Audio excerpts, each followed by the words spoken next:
Hello and how are you? My name is Mahindo Mubarak and I welcome you to our other episode of Essentials in Software Development. And today we're going to look at the topic of understanding how databases work, and it will be a comprehensive guide to SQL. So in this presentation, we're going to look at what is exactly meant by databases, what are the importances of databases, when do we need databases, and what are the basics of getting started with databases. It's going to be a very useful presentation to anyone who is passionate about software development. So with that much said, let's go straight into our today's business and start delivering what I promised to give you. So look at the introduction. We shall have a brief introduction of database. We shall look at the importances of database in modern applications or in modern systems, and then we shall also look at the overview of what will be covered in the webinar. So here is the introduction of database. We shall also understand the SQL Basics. We shall also look at what is meant by CRUD Operations and do a few presentation and do a few demonstration of CRUD Operations. We shall also look at database design principles or basic principles of database designing. We shall look at the practical examples of database and operations, and then also we shall look at the database integration with web applications. We shall see how we can integrate databases, or how databases are can be integrated using in web application. We shall also look at we shall also have a session of question and answers. So in case you have any question, you'll be able to ask, and shall be able to give you a very broad answer to what you'll be asking. Okay, so let's go straight into today's business. So we'll begin by introduction. So you can ask now, like, the first question is, what is a database? So database can be defined simply by those few words that you're seeing there: a structured collection of data. A structured collection of data means that it will be data that will be collected and stored in a structural format or in a structural way. That is what is meant by by database. So anything that you can store any data that you can store in a structural way, we can call it what? We can call it database. So for example, you may say that I want to keep data for students. So maybe you want to create a web application, and then this web application will be showing a profile for every student. So if you don't have a database, you'll go ahead and each student will create for them a special file that will show profile of a certain student. So let's say if you have 1,000 students, means that you'll have 1,000 files. So that won't be that smart. So you need a database. A database will be able to store only it will be able to store only the specific data about the student. And when you use one file to present all the student in that particular template of student profile.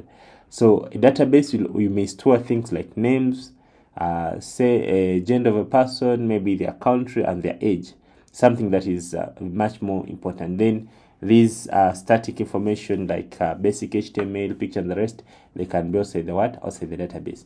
So as we proceed, you're going to understand what is exactly meant by the database and look at different examples. So when you finish this presentation, you'll have got a complete picture of a database, even it may be that right now you've not got it. By the time we finish, you'll be able to understand everything. But in simple terms right now, just know a storage, the process of storing data in form of structures. Like you can say, we can have a table which is going to store the name and the gender and maybe the count of a person, or maybe and their phone number. So that is simply a database. Okay, so a structured collection of data is called a database. So we have different types of databases. So we have one the first type of database is called relation database, and another one is called SQL database. Another one is called in-memory database. So relation databases, they are the database where you can store data in form structures, but that is related to each other. Let's say that you have students and their classes. So a class will be a separate storage, and the students will be in a separate storage. So when you relate this student, let's say that student X is in class 1, student Y is in class 2, something like that. So when you make that kind of relationship whereby few classes, let's say that you have like 5 classes that you have 1,000 students, and these 1,000 students are in 5 classes. So that kind of relationship, when you're linking these students to these databases, it's called a what? A relational database. We shall also look at it. So NoSQL database. As we proceed, we're going to look at what is meant by SQL, and then we shall be able to define what is meant by a NoSQL database. So, what is the importance of database? As I told you, it will help us to efficiently. It helps us to efficiently store data and manage it, and also retrieve it.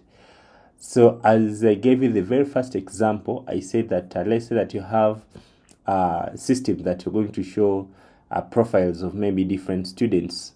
I'm just using a student's example. Let's say that you have 1,000 students. So if you don't have a database, it means that you'll have 1,000 different files to present this number of students. But if you have a database, you can just put only the things that are changing, like a name, different unique things about a student. They're the one that you put in a database. Then you use the same template or a same file to present those 1,000 students. You'll see that you'll have saved a lot and you'll have done things efficiently. So that's the first important database. It helps us to manage data efficiently, and also it also helps us to retrieve the information efficiently. So examples of databases. So we have different kinds of databases. Different examples. We have SQL database, and we have Postgres database, another one called MongoDB. We have Oracle, etc. So all those are different kinds of variety. Depending on your needs or what you want to implement, you can choose which type of a database you want to use. So let us understand the basics of database. So let us look at an SQL. So our first question is, what is SQL? So SQL is structured query language, okay? The standard language for relational database management. So SQL is the language that we use to communicate with the database. So in simple terms, it's called structured query language. It's just an abbreviation, okay? We use it to send information to the database, get back information, retrieve back information from the database, change the information in the database, and also maybe even apply restriction to the database, and also maybe deleting information in the database. So the language that we use to communicate to the database itself, it is called SQL, structured query language. That's the language that we use to communicate with databases.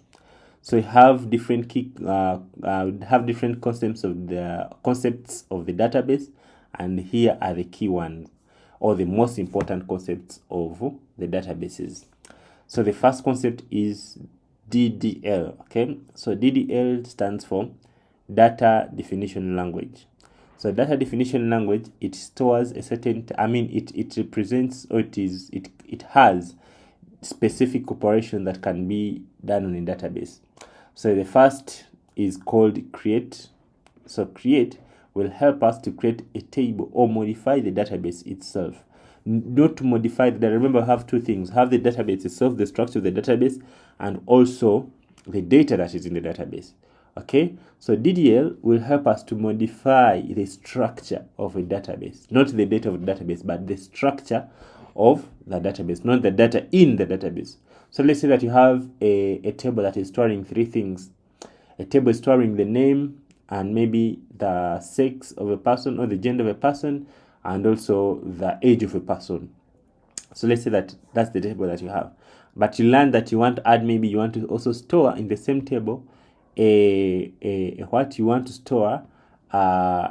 count of that person, or maybe you want to store the phone number of the person. So you want to add one more field. So there you will need an alter, or something that will change the structure of that table. So that is a DDL. You're performing a DDL operation. Okay, you're redefining the structure of the database. Okay, so maybe you may not be needing one more table. Maybe you want to delete one table, like you have 10 tables and you learn that one table is just a duplicate, or you no longer did it, so you may need to delete it. So you'll use a drop operation, this one here, this drop operation. So you're changing the structure of the database. That also makes it fall under the what? Under the database what? Under the database concept called DDL.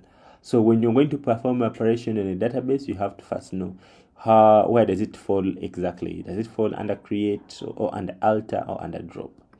So we have another operation called DML. So DML is data manipulation language.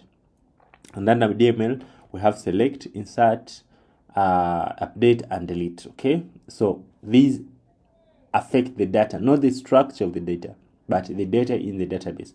For example, you may need to see students in a table.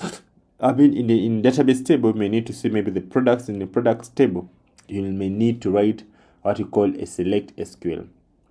So this select SQL will follow. It's not affecting the structure of the database, but it's just performing a query, okay, of the data in the database. So that makes it fall under the DML. We are manipulating. So inserting, you're adding data, not changing the structure of the database. You're adding data in the database. So that makes it also fall under the DML. Like updating, you're changing the data, not the structure, but changing the data. Let's say that you wanted to write, for example, you had saved my name Mubarak without A at last. So maybe you realize that there must be an A at the end of the name Mubaraka. So you want to add it there. So you may need to update that record. And this is the query that you use. So you're not changing the database structure, but you're changing just the data inside the database. So that is also makes it fall under DML. So you may need to delete, okay? You may need to delete a data in the database. So you may need to write the what? You may need to write the delete, okay, command or operation. So that also falls under the data manipulation. So when you're dealing with the database, you have to know which one is which one is manipulating the structure of the database, and which one is manipulating the data in that database. Then you have another one called DCL. So this is another principle called data control language. This one helps us to manage the database. For example, restricting a user from doing a certain operation, or giving a user to do some specific grant, or creating even conditions to access a certain table or something of the sort. So that we call it DCL, data control language. That's also another category of what? Of operations that we have on the database. So this one will give you will give you a broader picture of how you need to operate with what? With the databases. So let us look at different operations. The first operation is create operation. So create operation, it is used to insert new data into the database, okay? So for example, it is used to insert the new data into the database, okay? For example, creating a new table, you may need to do that to use the create. So this is the insert command. So if you want to insert data into the database, we shall look at practicals at the end, but let me first show you. So if you want to insert the data into the database, you'll first use insert into. So those two things that I've underlined, they are database based commands. So if you begin by saying insert into, then here you specify the table that you want to insert the data to, and then after you open bracket, and then you put here the table, the columns of which the data you want to insert to. So let's say that you want to insert into a table called users, okay? Maybe the name, you want to save the data in the table called users you want to save the data in the table of users. Okay, so you'll need to begin by writing this operation, insert, and then you specify the table, because the data will be stored in form of tables, and then specify the column by opening this bracket. You specify the column, and then you put these values. So these values is a database a database operation. And then after you open another bracket, and then you put now the data that you want to store it with the respective of the columns that you specified here at first. So by doing like that, you'll have done what? You'll have inserted the data in the database. So literally, that is how we do what? That is how we perform the data in the database. Okay, I mean, that's how we insert the data in the database. All right, so now let's go ahead and look at another operation. So before the end of this presentation, we shall go ahead and do some real practicals and see how this is actually being implemented. But right now, you should just get the concept of how the data is inserted into the database. So we go to another operation called read. We shall do all these things. We're going to do all these things practically at once. So this read helps us to read the information from the database, just as it sounds. So it helps us to query the database. So querying means like getting data from the database. Let's say that you want the users who may be logged in today. Okay, so you may need to write a query or an SQL to give you that kind of data from the database. So this is how you write the query. You say select, and then you specify the columns that you want to retrieve from the database, and then you put from, and then you put the table that you want to select the data from, and then say where, and then you specify the condition. Okay, so that is the structure of a reading query. So when you want to retrieve data from the database, that is how you basically write your structure. Just simply say select, and then you specify the data that you want to fetch, or which columns that you want to fetch, and then you say from, and then you specify the table from which you want to get this data, and then you say where, and then you specify the condition that you want to be returned, or the data that you want to be returned. Okay, so that is how you do it. That is how you perform an SQL operation for reading data from your database. So those are the two. We have looked at the read, you have looked at the create. So let's just look at another one. So when you want to change something, let's want to modify, just like the way I told you that maybe you were writing my name in the database and you wrote Mubarak without an A at last. Now you realize that there is an A at last and you want to modify this A. So in that case, you may need to write a modifying SQL. Okay, so that's what we call update. Okay, so if you want to update the data in the database, this is the structure. Don't worry, we're going to look at the practical examples, but this is literally the structure that you follow, or the syntax. You begin by saying update, and then you specify the table name that you want to make changes, and then say set, and then you specify the column and the value that want to be changed there, and then you put a where with a condition. So this is also another operation that you shall perform. So this operation, you do it when you want to change the data in the database. Okay, so I hope you've understood that. So we have another operation called the delete operation. So this delete operation helps you to remove the data from the database. Okay, so just simply say delete. It helps you to remove the data from the database. Let's say that you want to delete a certain row of data from the database. Maybe you've made a duplicate, or maybe you no longer need a record from the database, so you may need to do what? To delete that.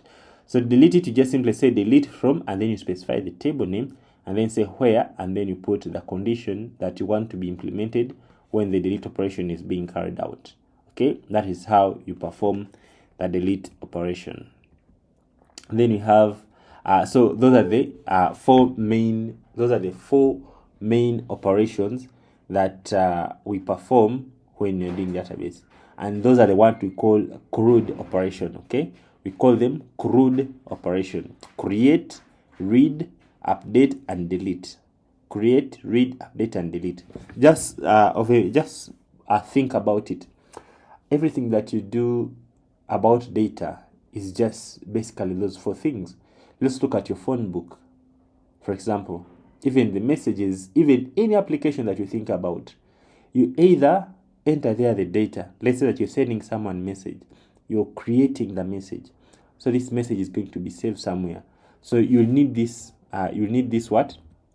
this command when you're creating the message. Let's say that you want to call someone, you want to do anything on your phone. In basically when you're entering their information, you're simply creating, or you're inserting the information. So that's what we call C, the create. So you're entering. So if this information is going to be saved there, this is the SQL or the command that will be written to save the information. Now let's say that you want to see your messages. Okay, so you're reading what has already been created in either your phone or anywhere. So that is the read, what you call the error. So this is how you read. For example, you can say select the messages where the phone numbers go to this. So they'll give you the messages of that phone number, or that phone number that they send to you, if it is maybe WhatsApp or something of the sort. So that is reading. That's another operation. So it is just a database, okay?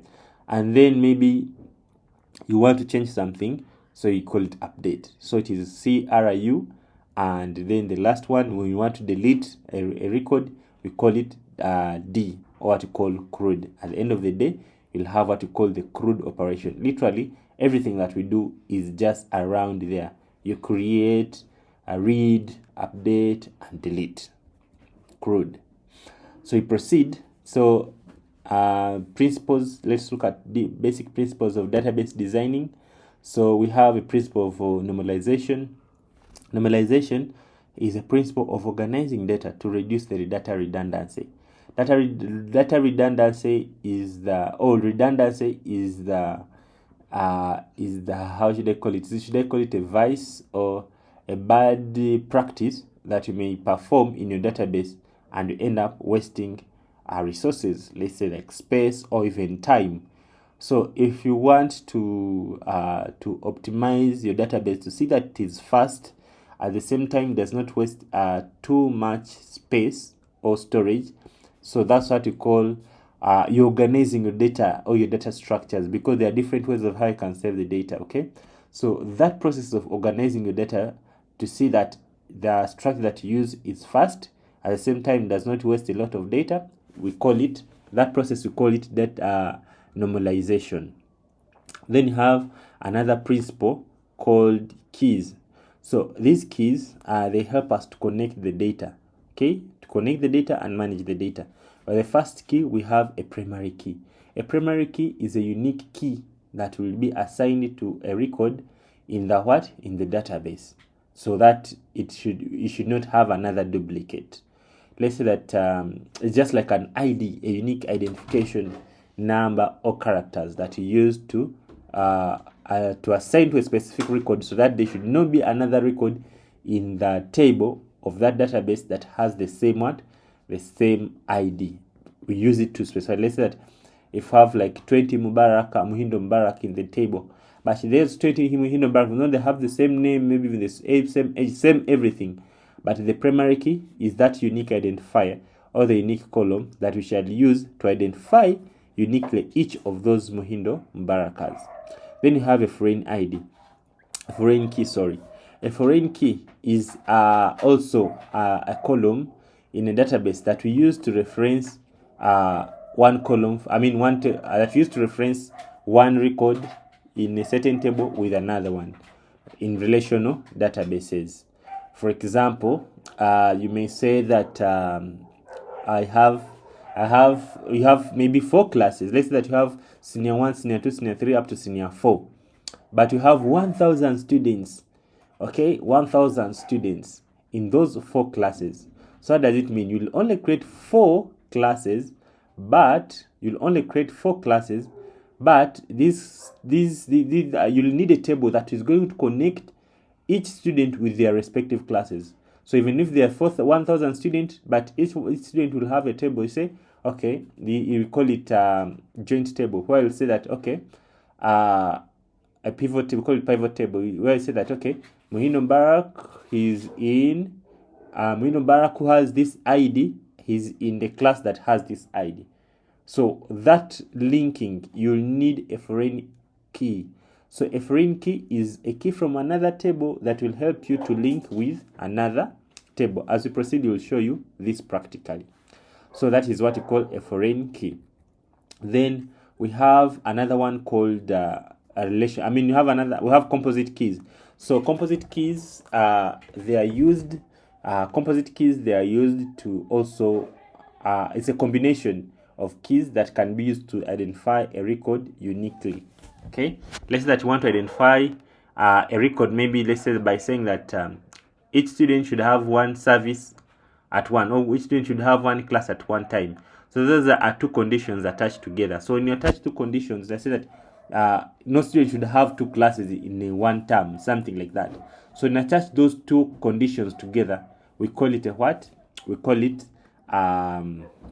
composite keys. Okay, so when you attach two conditions to form a primary key, we call it a what? A composite key. So we proceed. Just a minute.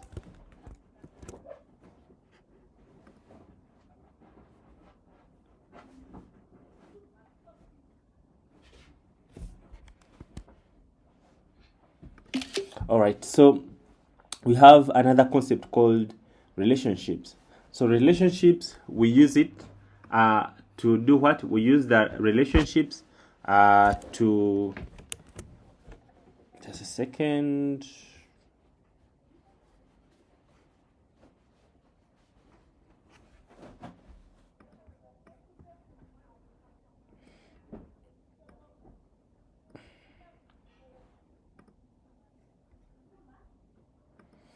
So we use relationships. As I told you, databases that are relational. Okay, so we use relationships to connect one table to another. So I've been giving you a scenario of students. You have 4 classes, but you have 1,000 students. So the logic of connecting, like, this student belongs to this class, so you end up having maybe 500 students belonging to only one class. The logic of connecting that is what we call relationships in database. So we have one-to-one. One-to-one is where one record belongs to one record. Another one, we have one-to-many, whereby one record belongs to many records. For example, a relationship where one class can have many students, we can call it one-to-many relationship. Then many-to-many is whereby many students can have many classes at the same time. So that is a many-to-many relationships. So we have that's another principle of database. Okay, so we have another principle called indexes. So indexes, it helps us to improve the speed of the data and retrieval operations. So that's also another principle of databases. So we proceed to practical examples. So we're going to look at different practical examples. The first example is creating a table. Okay, so creating a database and also a table. So to create a database, we just simply say create database, and then you give the database name. So let's go ahead and do some practicals. Okay, so I have already set up my environment. However, if you want to set up your environment, it is very simple. I'll give you the link where you can be able to set up your environment like this. So our database will look like this, right? So this is how our database looks like. Okay, so if I want to create a new database, okay, let's say we want to create a new database called 8 Learning. Okay, 8 Learning. So what I'll do, I'll just simply come here to SQL. If you still remember, we said SQL is a language that helps us to communicate with the database. So we're going to write this language simply of the first record of creating what? A database. Okay, so to create a database, this is the command. You just simply say create database, and then you give a database name. That's all. That's how you communicate the database. So if I want to create a database, my first database, I'll just simply say create, and then say database, and then give this a name. For example, I've said that I'm going to call our database 8 Learning. 8 Learning. 8 is not accepted. Okay, to begin with the capital number. Okay, let's say maybe 8 Learning is already there. let's say 8 underscore learning. Okay, let's say that's the database that one. Okay, that's not accepted. Let's say school system. Okay, so let's say that's the database that we want to create. Okay, the school system, that's the database that we want to use. Okay, or let's say maybe eShop, you can create any database that you want. Let's say that's the database that you could use. You just simply say create database and then the table name, the database name. Create database and the database name. So I'm going to run this SQL, this command. So to run it, I'll just simply come here down and say go. So when you create go, you'll see that they will tell me my database has been created successfully. So if I come here to the home of the databases, and then I click on the databases, here on the databases, you'll be able to see that our database has been created. It is here, called school systems. Okay, school system. So if I click on it, you'll see that we will now have our database, but this database does not have any table inside it. So that is how we literally create databases. Okay, so when I press on it, then I have this database table here, but does not have anything inside it. So all right, so let's go ahead. So I've learned how to create database. It is that simple. That's how you create a what? A database. So we go to another practical example. How do you create a table? So for example, we want to create maybe a table that is going to save students. Okay, so to do that, if you still remember, we just simply say create table, and then you specify the table name, and then you give the conditions, and then you go ahead and do this and specify the columns that you want.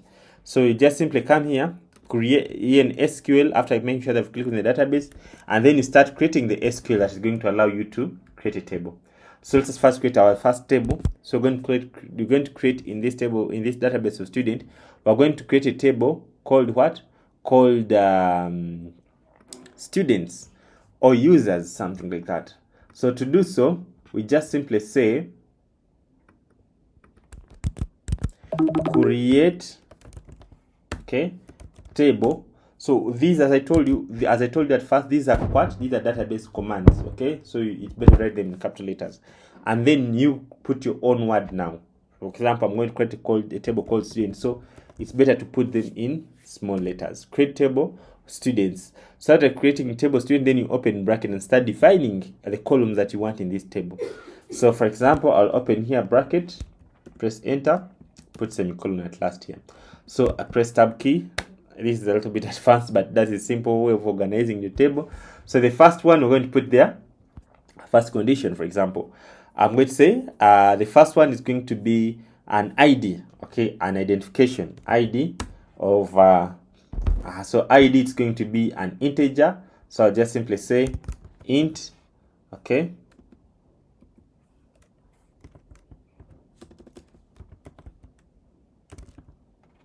integer. And then after, you specify the data type. So this ID will be an integer. And then you say it is a primary key auto increment. I mean, it's a primary key. So it means that's going to be a primary. Primary key. And then put space and say auto increment. So auto increment means that it will be increasing by 1 every time we insert a record there, if we don't specify it. I hope that's the correct way of writing it. Okay. So the rest is just simple. You just simply say, for example, name. So we're going to be saving name. Remember, I've separated it with what? With a comma. And then say name, and then I put the data type of this name. How am I going to be saving this name? So I can say it's going to be a variable varchar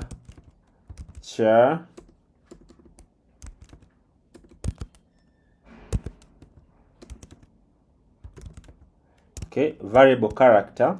So variable character is a character that can have a different size. Var is small letter, capital letters. Okay. So variable character of maybe 100. So that will be the name of a person. So it will mean that it will create a space of 100 per each name of a person. Let's say maybe lastly, let's put maybe age. So age I can put also maybe it's an integer. So I'll just copy this. Okay, so that is enough for us to practice with. So you can see, let's put maybe gender. Let's put sex. Maybe variable character. So sex can have maybe like 10 letters. maybe 12 letters, male, female, and male, something like that. So that is a simple SQL. So you can look at it. It's going to create for us a table called students. It will have ID. It is an integer that will be a primary key, and it will automatically be increasing every time we add there. And then you put a comma. Another column will be called name, and then it will have 100 characters. Another column will be maximum of 100 space characters. Another column is going to be called sex. It will have 12 characters. And then integer, it will have, age, it will be an integer that will have,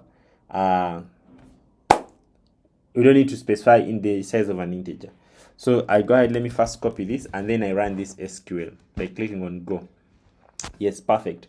Our SQL has no error. So that is how you write an SQL.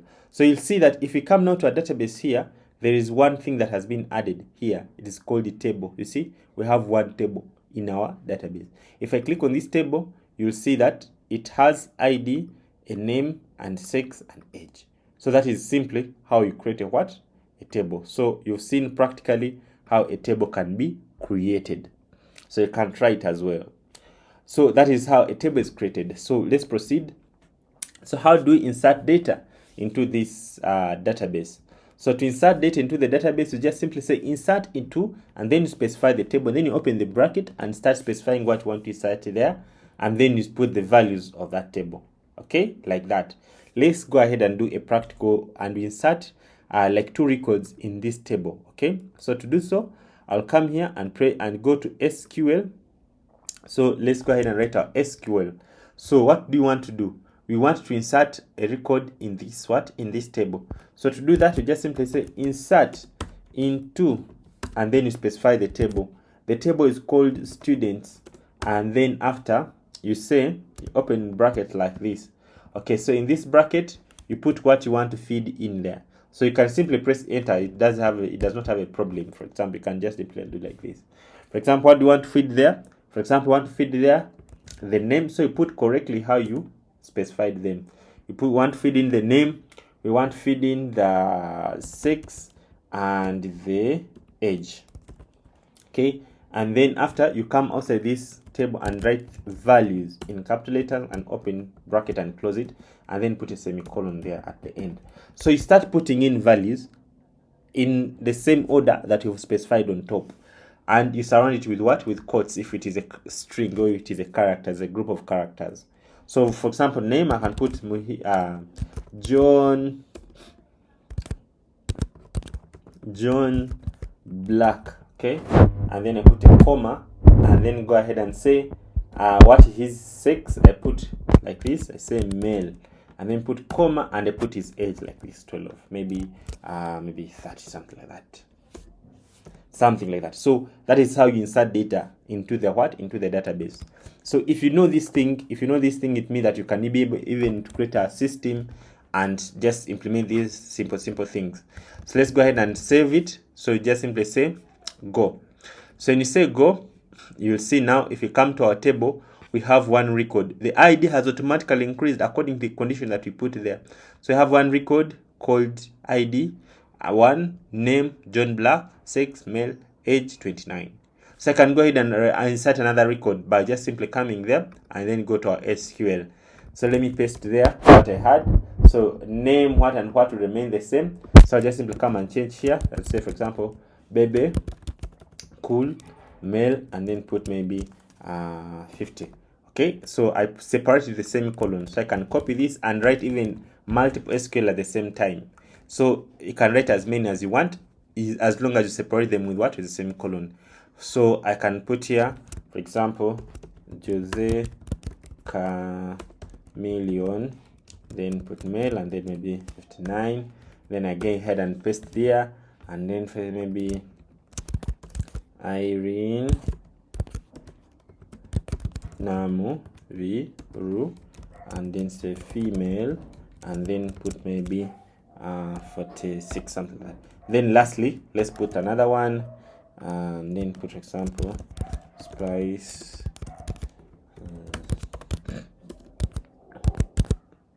Diana.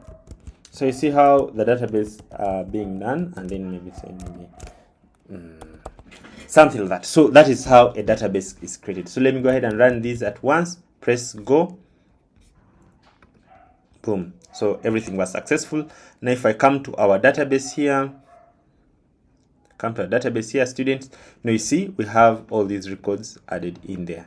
You see, we have this record. We have John Black, we have Bebe Cool, we have Chameleon, and their respective ages. So that is simply how a database can be manipulated, or that's how you can manage the database. Okay, I hope we are together. So we can proceed. So you can see how things are not so much complicated. So now let's say that we want to display these people. So to display people, you just simply select, and then you specify the column that you want to see, and then say from, and then you specify the table that you want to select from. So this has been performed just by the system, but you can write as well that SQL. So I come here to SQL and say select, and then say all. So if I want to say all the columns, you just simply put all, and then say from, and then you put for example students. So by doing like this, it's going to bring us all the data in the student. See, it has come here. So you can go ahead again and run another SQL. For example, I can go ahead and say select only the names. So I want to display maybe the name and maybe the age, something like that. If I want to display those two, I specify like that. When I press enter, you'll see it is displaying only the name and the age. So you can do a lot of things.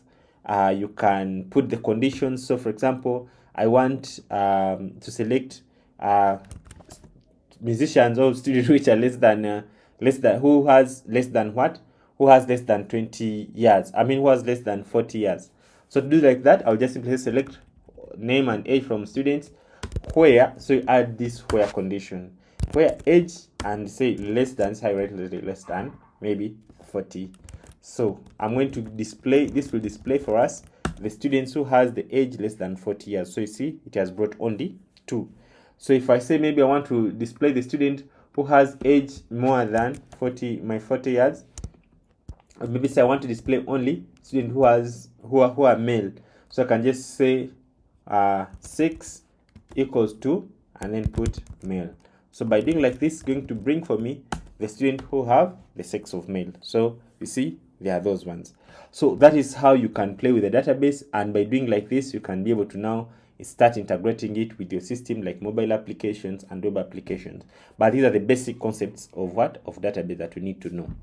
So those things that I've just shown you, we can be able to operate to integrate them with PHP, even with Python. So once you integrate this, what we've just done right now with PHP, which is very simple to integrate, once you integrate, it means that you can now start doing a logic by doing your own application, put the conditions, and then retrieve the data or save the data in the database and retrieve it from the database and display it maybe in HTML or in the mobile application, something like that.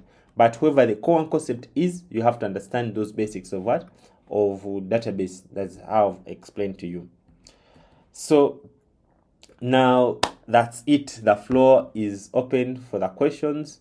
If there is anyone who has a question, you are highly welcome before we proceed to our conclusion of our today's presentation. So is there anyone with a question? You can just simply put your arm up. Assalamu alaikum. Wa alaikum salam wa rahmatullahi. Please, mine is about the normalization. You were explaining the app, so I did not get well that part. Please, if then. Okay, I'll answer you very fast. So normalization, we say that because of database can be very, very huge. Can you imagine the database of the national IDs of your country, or the database of passports? There can be like a database which has like let's say for example Uganda, we are 40 million. We are 43 million. So there can be a database where all citizens are recorded, and you're having a database which has records around 50 million. Let's look at, for example, a Facebook database, or let's say a country database, which has records like 50 millions. Can you imagine? 50 millions. So if you don't optimize your database properly, this database will be very heavy. At the end of the day, you'll end up losing a lot of storage. At the same time, a lot of speed will be lost. Let's say that there are different ways of how you can structure your database. Let me give you an example, just very, very, very briefly. I'm just going to give you an example very, very briefly. Let's say that you have a school. Okay, let's say that you have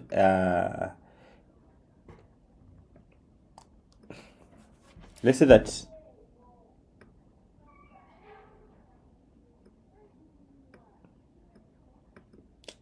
all right, okay, let me explain without designing because it's taking too much time. It's going to take too much time. Let's say that you have a school, okay? You have a school.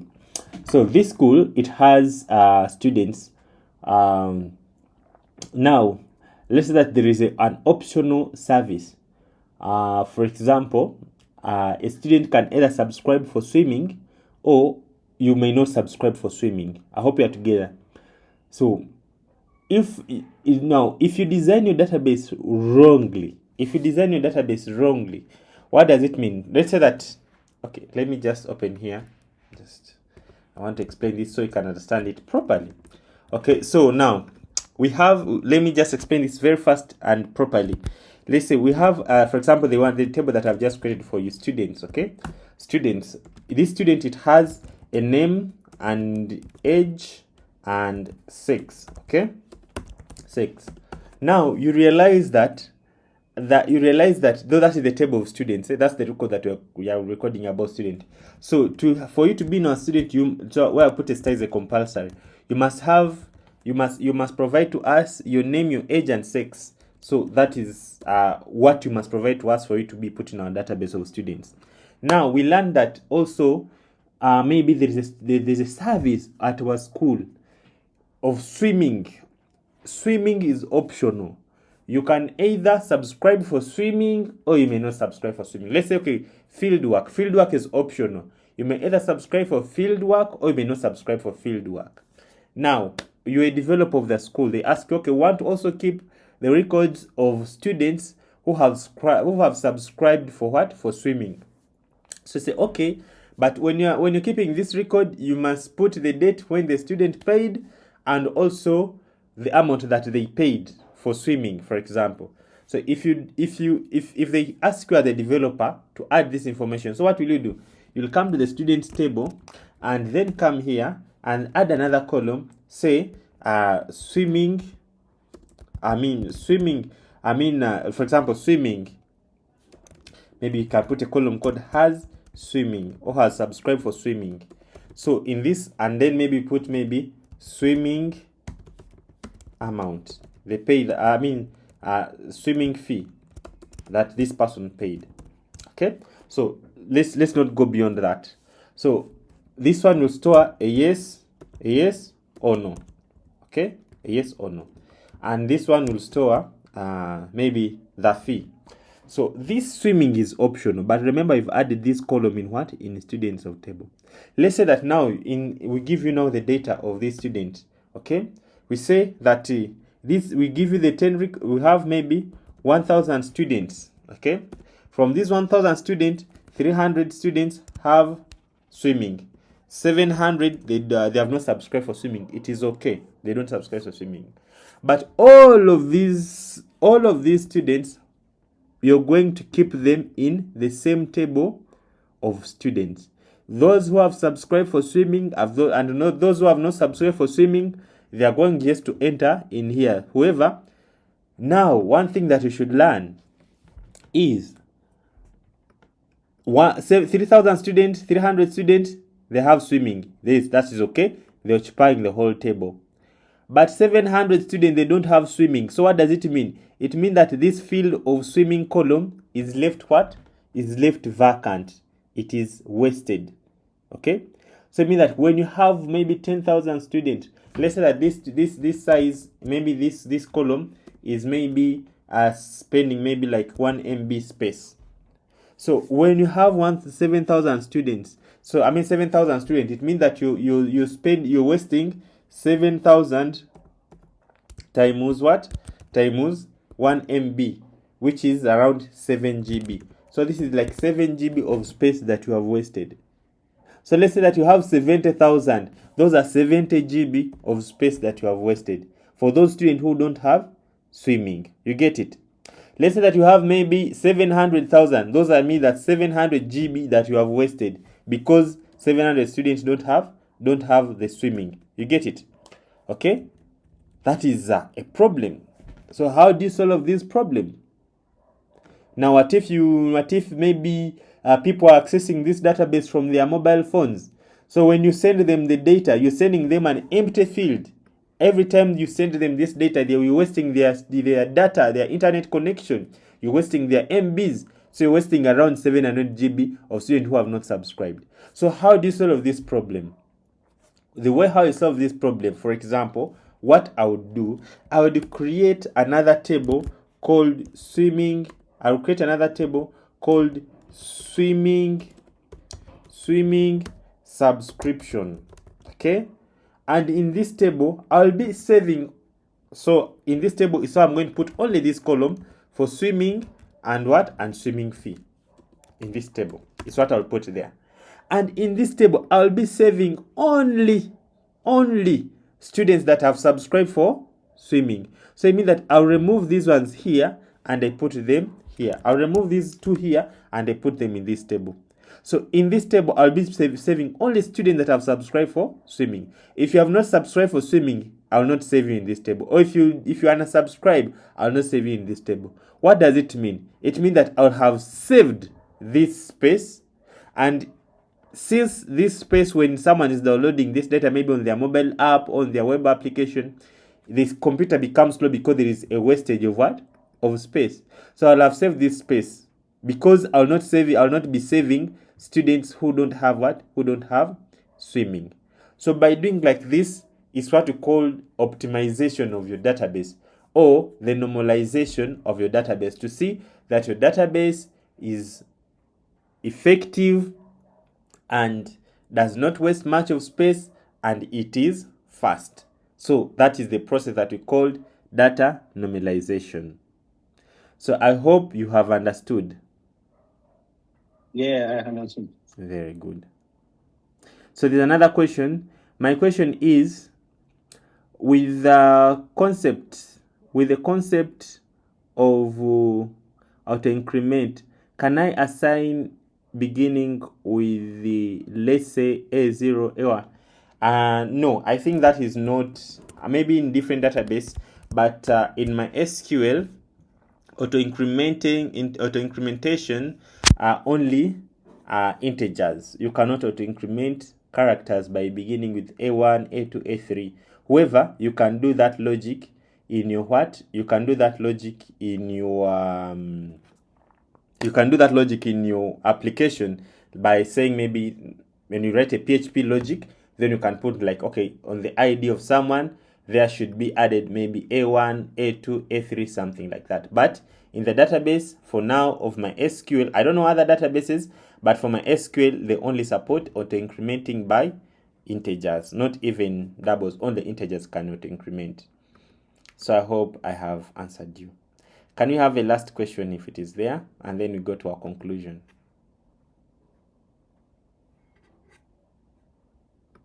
All right, so I hope there is no question. If there is, it will arise as we proceed. So just remove this drawing. All right, so that's it. So I hope you members, you have understood those basics. So let's go to our today's conclusion. I wanted just to erase this. It's not erasing. Okay, it's okay.